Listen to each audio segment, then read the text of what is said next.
A block tree is formed by adding interdependencies between the blocks of several chains. In this picture, we have 7 chains of blocks. 1, 2, 3, and 4 leaf chains. The 4 leaf chains can be independent from one another, but the chains from the second level of the block tree have a semantic connection with the leaf chains and will aggregate and reference the leaf chain blocks in their own blocks, and so on until we reach the last level, which will aggregate and reference all other levels. One way block trees can aggregate data is a way that makes the top layer chains have as many blocks as the sum of blocks of all the specialized chains from lower levels.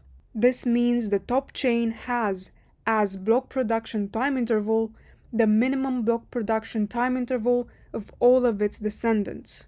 For example, you can have a chain referencing all the events that happen on Skalitzerstraße.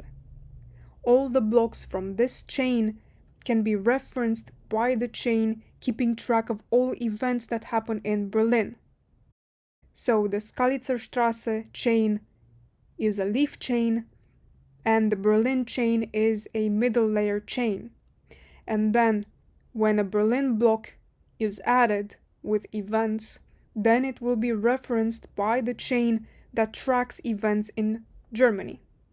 So when adding a block on a leaf chain, you will update all semantically linked chains from leaf to top. Another way in which block trees can aggregate data is by having a longer block production time interval than its descendants.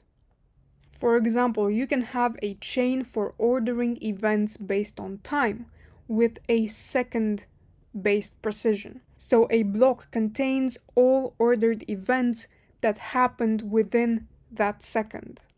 Now you can have a minute chain that has a block production interval of 1 minute, where each block references all the blocks from the seconds chain that happened in that minute.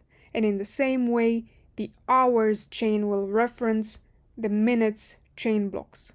And you can have this block tree produce blocks on demand, so there will be no empty blocks without actual data.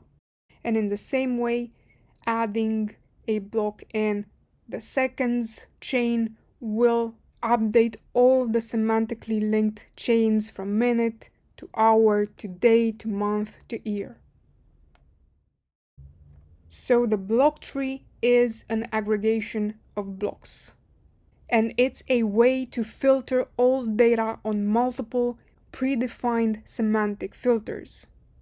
You can implement a chat based on block tree technology and consider each group conversation as a separate chain, because a group identity is the way to filter all your chat messages.